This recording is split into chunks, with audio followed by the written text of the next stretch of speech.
골로새서 강의 두 번째 시간입니다.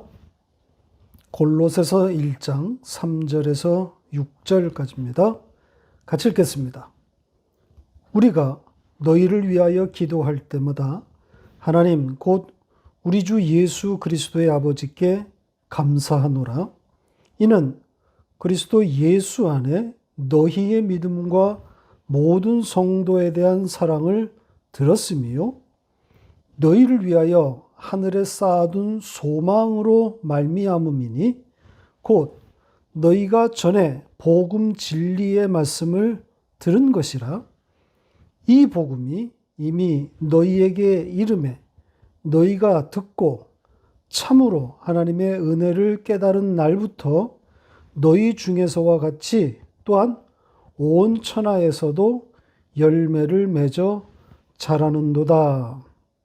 아멘. 지금 우리가 6절까지 같이 읽었는데요. 사실 3절부터 8절까지가 한 문장입니다. 다루어야 될 내용이 많아서 오늘은 8절까지는 진행하지 못하고 6절에서 끊어가지고 거기까지 살펴보려고 합니다. 이 8절까지 이어지는 이 긴 문장의 첫 단어로 감사하다, 감사하다로 번역된 유카리스테오, 이 단어로 시작되고 있습니다. 자, 이 단어에 대한 이야기로 오늘 설교를 시작해 보겠습니다. 자, 보통 감사하다 이렇게 번역되는 단어인데 단순한 감사가 아닙니다. 이 단어를 분석해 보면 완성된 은혜 이런 뜻입니다. 보시죠. 이렇게 되어 있습니다. 완성된 은혜의 동사형인 거죠. 따라서 은혜를 모르는 자, 그러니까 하나님의 백성이 아닌 자는 사용할 수 없는 단어입니다. 그러니까 하나님의 은혜를 알고 있다는 전제가 있어야 이 말을 쓸 수가 있는 거란 말이죠. 그러니까 은혜에 대한 감사를 담고 있는 말입니다. 그래서 이 단어는 하나님의 백성이 하나님을 향해서만 사용된 단어입니다. 그러니까 신약 성경에 38번 이 단어가 사용되었는데 사람끼리에서는 이 단어를 쓴 적이 없습니다. 당연한 것 아니겠습니까? 완성된 은혜 아닙니까? 어느 인간에게 이 단어를 쓸 수 있겠어요? 자, 바울 사도가 이 골로새 교회를 위해서 기도할 때마다 이 감사가 있다는 내용인데 기도와 감사에 대해서 어떻게 연결되는 것인지 좀 살펴보겠습니다. 우리 성경은 바울이 골로새 교회를 위해 기도할 때마다 감사한다 이렇게 번역했는데 우선 이 번역이 원문의 취지에 부합한지 그것부터 확인해 보겠습니다. 자, 여기에 이 기도하다 이 동사는 분사 구문을 이끌고 있습니다. 분사 구문은 문맥에 따라서 다양한 뜻을 가질 수 있습니다. 우리 성경처럼 시간을 나타낼 수도 있고, 그래서 여기에 기도할 때 이렇게 지금 번역하지 않았습니까? 아니면 조건 혹은 이유, 목적 여러 가지로 읽을 수 있습니다. 우리 성경의 번역처럼 시간의 의미라고 한다면 다음 절인 4절도 똑같이 시간을 나타내는 분사 구문으로 번역했어야 합니다. 4절에 조금 이따 살펴보겠지만 이 듣다라는 동사도 3절에 기도하다와 마찬가지로 분사 구문을 이끌고 있단 말이죠. 전부 감사하다에 걸려 있습니다. 그러니까 기도할 때마다 그리고 너희에 대한 이야기를 들을 때마다 우리는 하나님께 감사하고 있다. 이렇게 되어야 한단 말이죠. 그런데 기도하다는 시간으로 번역한 반면에 듣다는 이유로 번역했단 말이죠. 그러니까 너희를 기도할 때마다 나는 감사하고 있고 너희에 대한 소식을 들었기 때문에 감사하고 있다. 이렇게 되어 있단 말이죠. 번역의 일관성이 결여된 거죠. 그러니까 시간으로 봐야 맞는 것인지 원인, 이유로 봐야 맞는 것인지 그걸 논하기 앞서서 일관성의 문제를 지적하고 싶은 겁니다. 자, 이 정도 문제 제기를 하고 이제 좀 문맥을 보도록 하겠습니다. 지금 이 기도하다, 이 동사가 현재 시제의 수동태입니다. 그러니까 바울이 골로새 교회를 위해 기도하고 있다. 이게 아니라 골로새 교회에 대해서 교회를 위해서 기도 당하고 있다. 강요 당하고 있다. 이런 취지입니다. 그런데다가 가끔도 아니고 항상입니다. 항상 기도를 당하고 있다는 거죠. 왜 능동태 동사를 사용하지 않고 수동태로 표현했을까요? 그렇다면 생략된 이 동작의 주체는 누구일까요? 바울로 하여금 골로새 교회를 위해서 기도하게 한 배후 누구입니까? 어려운 질문이 아니죠.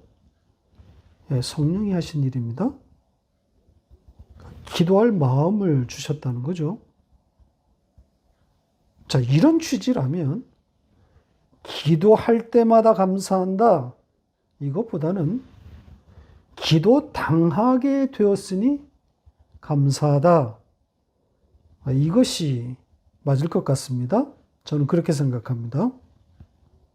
그러니까 하나님께서 내게 마음을 주셔서 너희를 위해서 기도하게 하신 것을 보니 참 감사하다.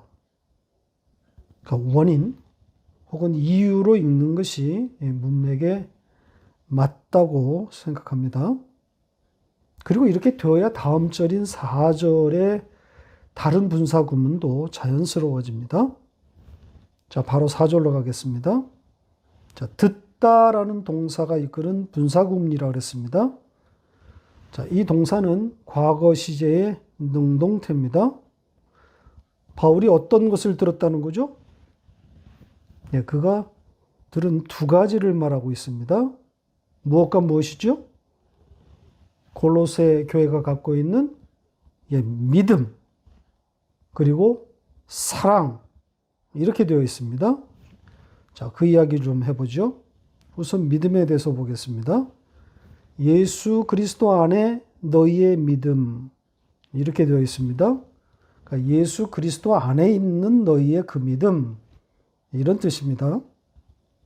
골로새 교회가 소유하고 있는 그 믿음, 그 믿음이라는 거죠. 자, 그런데 이 믿음이라고 하는 단어 자체가 수동의 의미라고 했죠. 그러니까 설득 당함이란 말이죠. 그러니까 믿음은 본질적으로 인간이 소유할 수 있는 성질의 것이 아니라는 겁니다. 그러니까 내가 믿는다, 내가 믿습니다, 이렇게 말할 때 이 말에 담긴 속뜻은 예, 나는 설득당했습니다. 나는 설득당한 사람입니다. 이런 전제가 깔려 있는 겁니다. 그러니까 내가 선택한 것이 아니라, 내가 믿음을 선택한 것이 아니라 어느 날 내게 찾아온 거란 말이죠. 그걸 고백하는 겁니다. 그러니까 이 개념을 잘 이해하고 있어야 성경이 해석됩니다. 그러니까 하나님의 믿음, 혹은 그 아들 예수 그리스도의 믿음, 그분의 믿음을 이해할 수 있단 말이죠. 자, 한 문장을 예로 들어서 설명을 드리겠습니다. 히브리서 11장 24절로 26절입니다. 같이 읽겠습니다. 믿음으로 모세는 장성하여 바로의 공주의 아들이라 칭함받기를 거절하고 도리어 하나님의 백성과 함께 고난받기를 잠시 죄악의 낙을 누리는 것보다 더 좋아하고 그리스도를 위하여 받는 수모를 애굽의 모든 보화보다 더 큰 재물로 여겼으니 이는 상 주심을 바라봄이라. 히브리서 11장을 보통 우리가 믿음장이라 그러는데 여기에 반복되고 있는 믿음으로, 이 믿음으로의 믿음, 누구의 믿음이겠습니까? 지금 우리가 모세에 대한 말씀을 함께 읽었는데 이 믿음이 모세의 믿음입니까?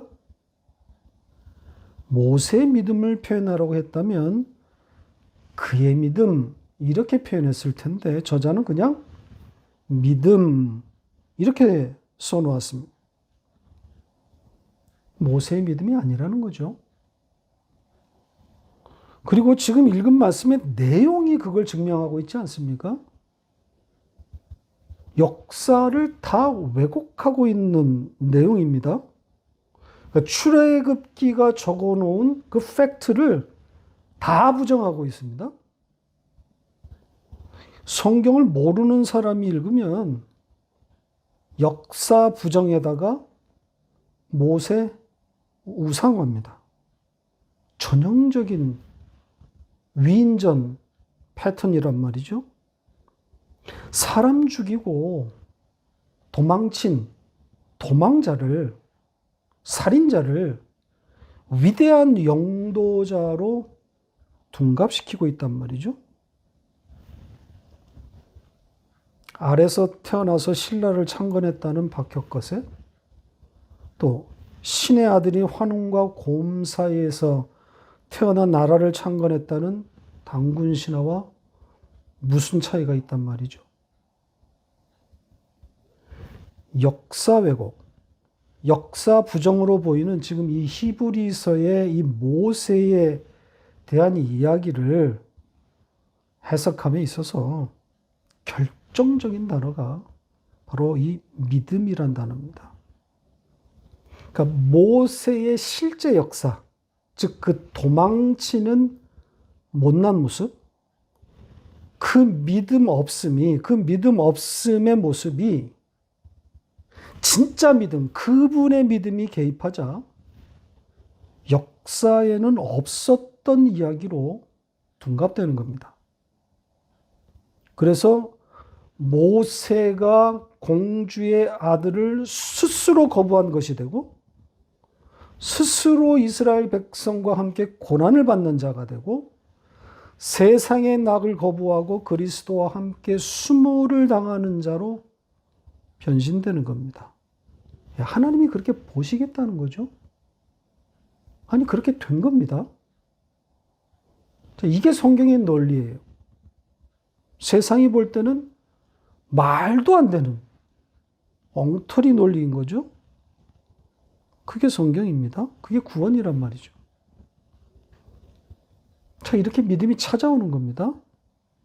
믿음이 들어오면 도망자 모세가 변신합니다. 하나님의 상을 바라보고 용감하게 세상을 버린 영웅이 되는 겁니다. 바로 그게 우리의 신분을 담고 있는 거예요. 세상은 우리를, 하나님의 백성을 도망자 모세로밖에 보지 못해요.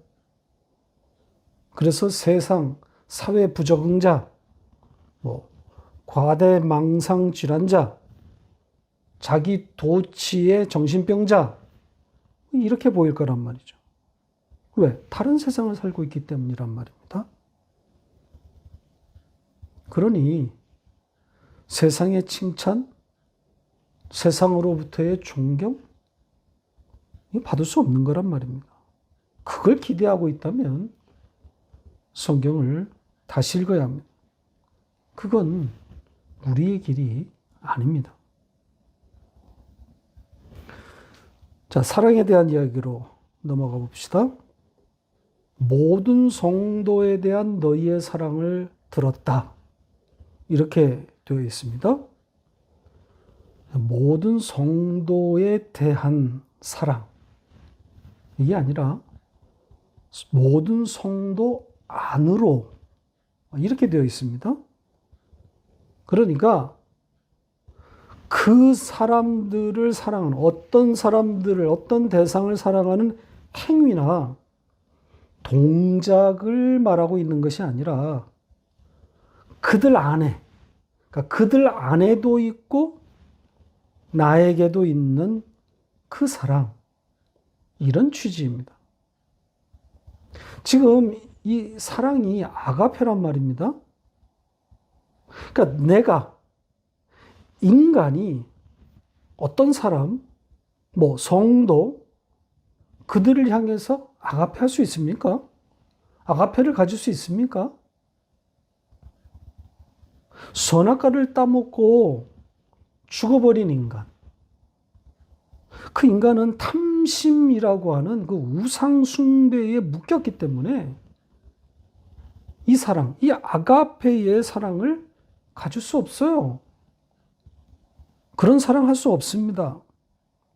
그러니까 여기에 아가페를 갖는다, 아가페로 사랑한다, 이것은 하늘 성도들의 교제, 즉 코이노니아를 담고 있는 겁니다.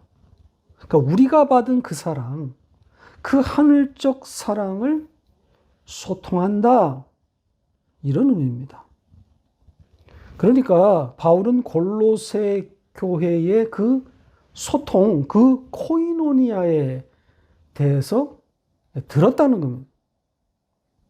그러니까 여기에 사랑을 일반화시키면 안 됩니다. 세상 누구나 할 수 있는 그런 사랑이 아니란 말이죠. 그러니까 아가페를 아는 자, 아가페를 가진 자, 그들만의 사랑이란 말입니다. 그들만의 코이노니아입니다. 자, 이렇게 바울은 골로새 교회의 믿음, 즉 설득당함이죠. 그것과 아가페, 그 사랑의 소통을 들었다는 것이고, 그것으로 인해 유카리스테오, 감사했다, 은혜로 인한 감사인 거죠. 이런 내용입니다. 자, 여기까지가 3절과 4절의 내용입니다. 이제 5절과 6절로 갑니다. 이 연결된 내용이라 5절, 6절은 함께 살펴보겠습니다. 자, 5절, 6절 다시 한번 읽을까요? 너희를 위하여 하늘에 쌓아둔 소망으로 말미암음이니 곧 너희가 전에 복음 진리의 말씀을 들은 것이라. 이 복음이 이미 너희에게 이름에 너희가 듣고 참으로 하나님의 은혜를 깨달은 날부터 너희 중에서와 같이 또한 온 천하에서도 열매를 맺어 자라는도다. 쉬운 내용이 아닙니다. 자, 우선 문장 전체 구조와 문맥에 대해서 먼저 이야기하고 나중에 디테일한 이야기로 넘어가겠습니다. 자, 이 문장의 핵심 단어가 소망 그리고 복음일 텐데, 소망과 복음이 그들 안에서 어떤 일을 하고 있다는 것인지, 자, 우리 성경으로는 찾아내기가 아주 어렵게 되어 있습니다. 자, 그래서 원문을 직역한 문장과 한번 비교해 보겠습니다. 이렇게 되어 있습니다. 자, 보시는 것처럼 우리 성경은 이 복음이란 단어를 중심에 두고 해석된 번역을 했습니다. 그러니까 의역을 했다는 거죠. 물론 우리 성경처럼 복음일 수도 있는데 아닐 수도 있습니다. 복음이 아니라 소망이 문맥에 맞을 수 있습니다. 저는 소망이 더 적절하다고 생각하는데 뭐 어느 것이 되어도 문맥을 해치지는 않습니다. 제가 들여다보고자 하는 것은 역시 동작의 주체가 누구냐, 이 문제에 좀 더 집중하려고 합니다. 열매를 맺는 주체. 자, 우리 성경은 명확하게 너희들, 즉 골로새 교회라고 명시했습니다. 그러니까 너희가 듣고 깨달아 열매를 맺어 자란다. 이렇게 되어 있지 않습니까? 과연 그럴까요? 아닙니다. 너희, 즉 이 골로새 교회가 듣고 깨달아서 열매를 맺는다는 그런 이야기가 아니라 골로새 교회 안에 있는 그 소망 혹은 뭐 복음, 그것이 너희 안에서 자라가고 있고 열매가 맺어지고 있다. 이렇게 되어 있습니다. 그런데다가 여기에 이 자라다, 증가하다, 그리고 열매 맺다, 이 동사들은 다 수동태로 되어 있습니다. 그러니까 외부의 힘이 작동해서 골로새 교회의 성도들 안에서 그 소망 혹은 그 복음을 자라게 하고 열매 맺게 하고 있다. 이런 뜻입니다. 이게 원문의 취지입니다. 그러니까 하나님께서 우리 안에서 하고 계신 일을 말하고 있는 내용이란 말이죠. 그러니까 이게 이 문장 전체의 큰 구조고, 맥락입니다. 자, 그럼 구체적으로 이 소망, 바람, 5절의 그 소망에 대한 이야기를 좀 해보겠습니다. 바울은 소망에 대해서 두 가지를 말하고 있습니다. 하나는 하늘들 안에 그 소망이 너희에게 쌓여지고 있다. 이런 내용이고, 또 하나는 복음과 그 진리의 그 로고스 안에서, 그 말씀 안에서 너희가 들었던 것이다. 이렇게 되어 있습니다. 자, 하늘들 안에 있는 소망이 너희에게 쌓여지고 있다. 무슨 뜻입니까? 하늘들 안에 있는 소망. 그러니까 아래의 것이 아니라는 거죠. 땅에는 없는 것. 세상에서는 찾을 수 없다는 뜻을 담고 있는 거죠. 자, 그런데다가 그 소망이 우리에게 쌓여져 가고 있다.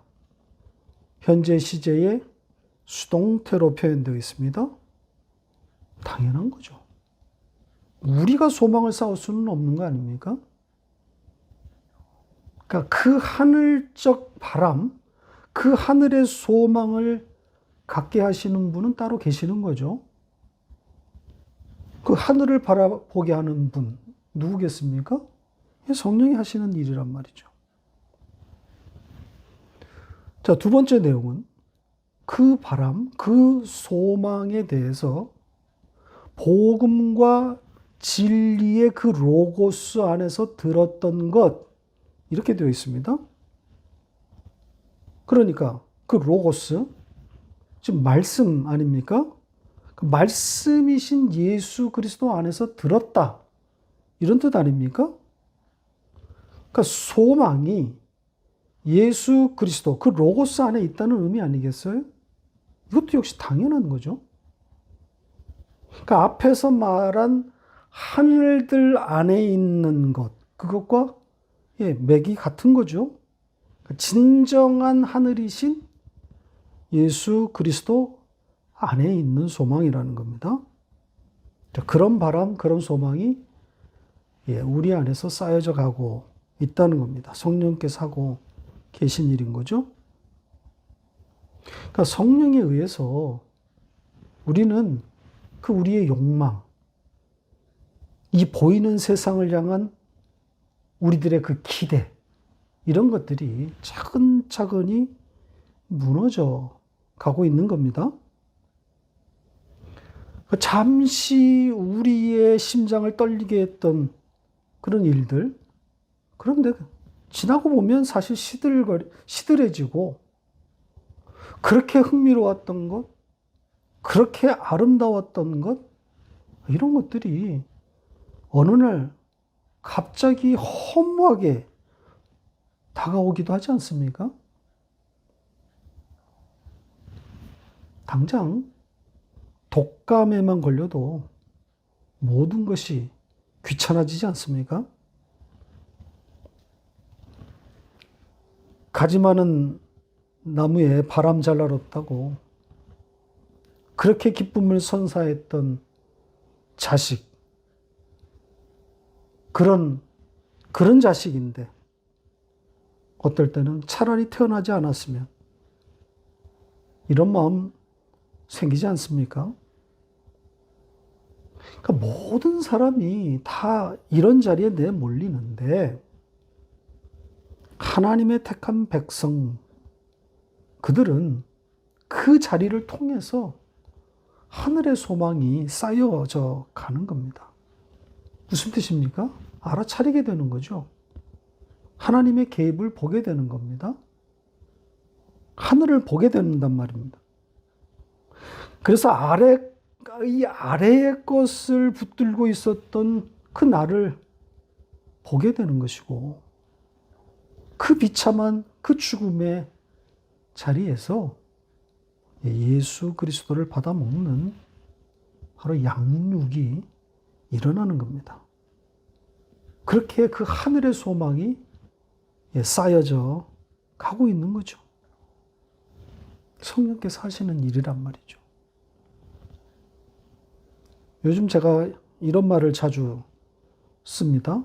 다 좋은 것도 아니고 다 나쁜 것도 아니다. 뭐 자조 섞인 말로 들릴 수도 있는데, 복음을 알아갈수록, 또 이 강해를 진행하면 할수록 되뇌이게 되는 말입니다. 해석의 그 능력, 그것의 위력입니다. 해석이 되면 내게 일어난 일이 그리스도 안에서 읽혀지게 되는 겁니다. 내게 힘을 주시는 그분 안에서 나는 모든 것을 대처할 수 있다.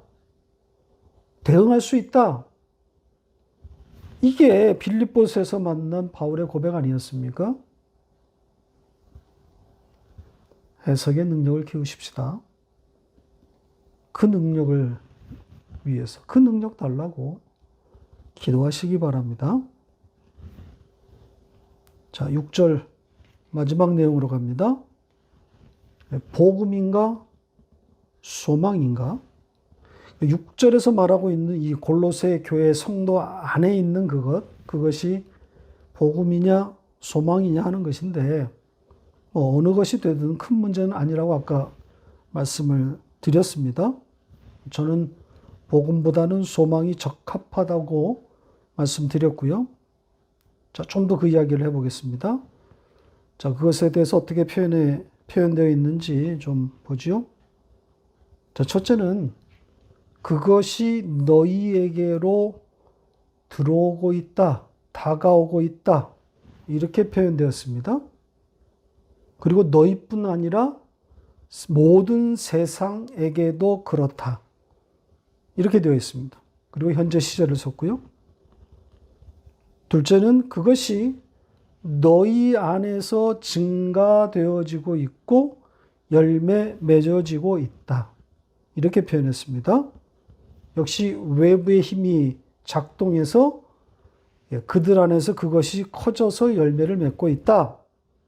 현재 시제의 그 현재 진행의 의미를 담고 역시 수동태를 사용했습니다. 그러니까 성령께서 계속 현재 진행으로 일하고 계신다는 그런 의미를 담아 놓았습니다. 자, 그렇다면 오고 있고 증가되어져 가고 있고 열매 맺어지고 있는 우리 안에 있는 그것. 뭐 복음이라고 해도 되는데 소망이 더 적절할 것으로 보입니다.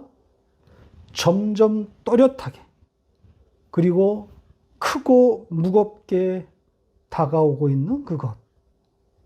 하늘의 소망 말입니다. 바울이 이 소망이란 단어를 참 많이 사용했습니다. 성경에 이 단어가 53번 나오는데 그 중에 바울이 41번을 사용합니다. 그리고 바울 서신 중에서도 로마서에 자그마치 13번이 등장합니다. 절대적인 수치인 거죠. 뭐 이 산술적인 수치를 가지고 말하는 것은 좀 그렇지만 로마 혹은 로마의 교회와 관련된 그의 아픈 기억을 반영하고 있는 것이 아닌지 생각해 보게 됩니다. 바울의 옥중 생활을 한번 생각해 보세요. 옥에서 뭘 했겠습니까? 자, 그가 재판에 넘겨지기 전에는 정말 바쁜 삶을 살았을 겁니다. 기적이 나타나고 복음을 전하고 또 가르치고 사람들을 만나고 이런 분주한 삶이었을 텐데 이젠 아무도 찾아오지 않는 외딴 곳 로마의 감옥에 홀로 남았단 말이죠. 뭐 간간히 들려오는 이 교회들에 대한 소식 그리고 거기서부터 온 사람들 그렇게 만나는 게 전부란 말이죠. 그러니까 그가 할 수 있는 일이 별로 없어요. 찾아오는 사람도 드물고 육신은 날로 쇠약해져 가고 있단 말이죠. 그러니 자연스럽게 기도와 묵상 그리고 편지 쓰는 것 이게 그의 삶의 전부인 겁니다.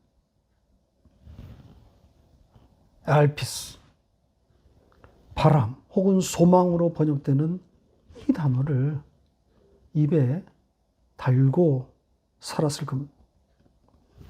아마도 이 고백을 끌어내기 위해서 하나님께서 바울을 로마의 감옥에 가둬놓은 것이 아닐까 생각할 정도입니다. 마치 삼손이 머리털 잘리고 두 눈 다 뽑힌 후에 그가 죽인 사람이 그의 건강할 때 죽인 사람보다 더 많았다는 그 기록처럼 모두에게 버림받은 바울이 바로 그때 복음을 집대성하지 않습니까?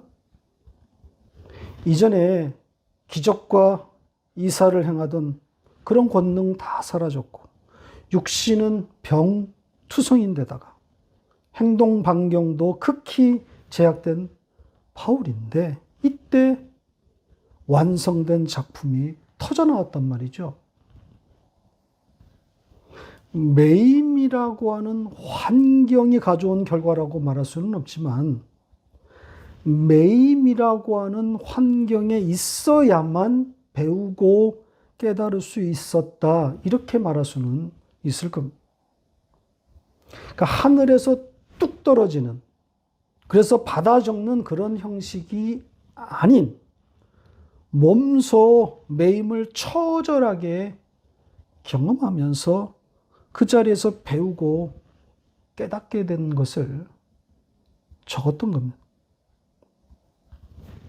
바울이 혈기방장했던 그때의 일은 사도행전에 잠시 소개되었을 뿐이지만 병들고 갇혔던 그의 그 매임의 때 했던 그 작업들은 이렇게 바울 서신이라는 방대한 성경의 기록으로 남아 예수 그리스도의 복음을 정확하게 해석한 기독교의 진수로 우리에게 남아 있는 겁니다.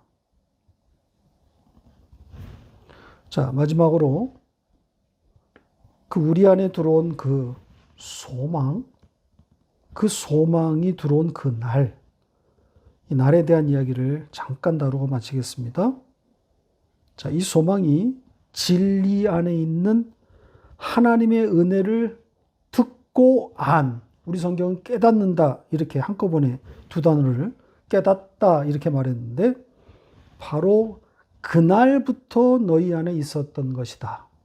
자, 그것이 바로 그날부터 너희 안에 있었다. 이렇게 말하고 있습니다. 그러니까 은혜에 대해서 듣고 알게 된 바로 그날, 그 즉시 소망이 들어왔다는 겁니다. 자, 바울은 이렇게 그 소망이 들어온 날, 그 출발점, 그 믿음의 출발점을 돌아보도록 의도하고 있습니다.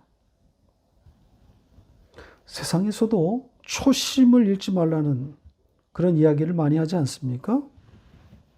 왜 이런 이야기를 하겠어요? 그만큼 처음 마음을 잘 잃어버린다는 거죠. 마음 지키기가 가장 어려운 것 같아요. 내 마음 나도 몰라. 이런 노래 가사가 있는 것처럼 자, 인생이 그렇게 약한 존재입니다. 그렇게 독하고 어마어마한 정신력으로 대단한 업적을 이룬 사람들이 많은데 나중에 보면 자기 마음 다스리지 못해서 자기가 이룬 업적들 고스란히 까먹는 사람들 부지기수입니다.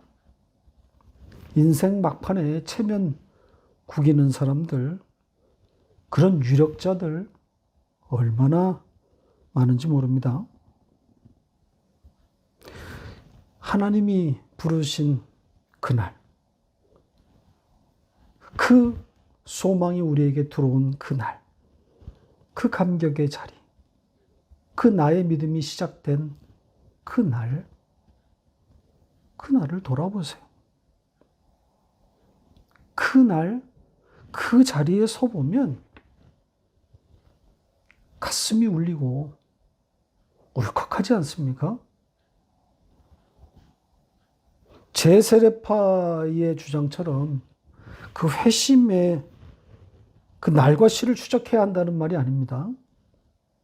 그런 의미가 아니라 그 정확한 날과 시는 알지 못하더라도 비로소 내가 하나님의 은혜를 깨닫고 그 심장이 터지는 그 감격했던 그 자리가 있지 않습니까? 그 자리로 돌아가자는 취지입니다. 말씀을 맺겠습니다. 매임의 시간이 찾아오면 불편하고 아프고 괴로운 것이 사실이지만 지나고 보면 그 하늘적 소망이 쌓이는 귀한 순간들임에는 틀림없습니다. 매임에 일부러 빠질 필요는 없지만 그리고 인생의 이 매임을 피해갈 수 있는 사람은 없습니다. 그것이 하나님의 백성이든 아니든 다 찾아옵니다. 그렇게 매임이 찾아왔을 때 해석의 능력을 갖추고 있다면 하늘의 그 소망을 붙들 수 있게 되는 것이고 그렇게 되면 그 자리가 행복인 거죠. 매임에서 벗어나게 해달라고 땡깡 부릴 일이 아니라 평소 해석의 능력을 구하는 그 기도와 함께 실력을 키워가야 하는 겁니다. 이 가을 골로새서를 통해서 그 실력을 키워보시기 바랍니다.